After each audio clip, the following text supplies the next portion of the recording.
Let's take a look at some defensive tackle solutions. And Eddie, you wrote an article about this. One of the things that you said would be the solution for defensive tackle, an area that the Browns obviously need to upgrade, is the NFL draft. Take us through some guys that you think make sense there. Yeah, so we talked about Travis Jones last time I was on. I like him a lot for out of UConn. Any one of these three that I mentioned, though, interchangeable. Perrion Winfrey, someone just had in the mock draft in the last segment where he was going to 78. If he falls to 78, I'll be ecstatic and I'll be extremely happy for a while. Devontae White's another guy that they can bring in. Either one of those guys, you can't go wrong if they choose to go, defensive tackle in the second round. Any one of those. I like Jones just a little bit more, but I would love if Winfrey came to us, whether at 44 or 78 somehow.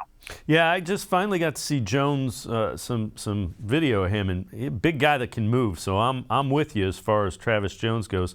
The second thing you say of the four solutions is a reunion. So who are you thinking when you say that? So we had Sheldon Richardson, Larry Ogunjobi. Ogunjobi was obviously drafted by us a few years ago in 2017. In the third round, Sheldon Richardson came over in free agency. And then where it came down to him is he wanted some money, some more money. The Browns waited till after the draft, and there was only a little bit left to offer. So he was a little bit offended by that. I think a year apart could do either of these guys pretty good. Ogunjobi just had a career high in sacks with 7 this year for Cincinnati. Unfortunately, got hurt in the opening playoff game for them, so he did not make the Super Bowl run. But he was a contributing factor to that. If he came back, he's not like oh my God, he's a great fit and he's the solution here, but he is part of the solution, I think. And so is Sheldon Richardson. If you can get them both back on some veteran deals, Ogunjobi was set to get paid recently by the Bears.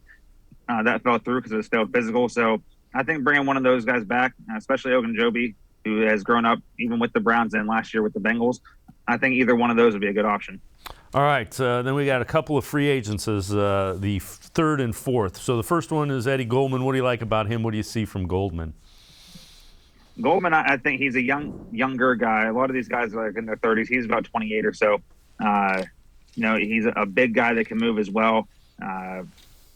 He did opt out during the 2020 season because of the COVID-19 pandemic. So that's a thing. But he is someone who is looking for a change of scenery. And a lot of times we see in the NFL, a change of scenery for players and teams, is oftentimes a good thing. Hopefully he can cash in on that. I don't know what his contract situation will be like. That can be for Andrew Berry to figure out. I saw you guys talking about that he's been doing that since the 5th grade. He can do all that. But he's a guy that he played alongside number one on this list, Akeem Hicks, and he would get to play alongside Myles Garrett, potentially Jadeveon Clowney again. I think a change of scenery and upgrade of teammates would be a lot of good for him. Yeah, and you mentioned Hicks. What do you like about him? What does Hicks bring? I like his veteran presence a lot. He's been a disruptive terror for the Bears for years. The past couple of years he's struggled with injury, so that's something that we should keep an eye on if he is going to do that. And the Browns have had interest in him. He's one of those guys that, like I said, he's a veteran. They can teach the young guys a thing or two and also do his own thing. And he's good at stopping the run, something that the Browns desperately need and have needed for the past couple of seasons.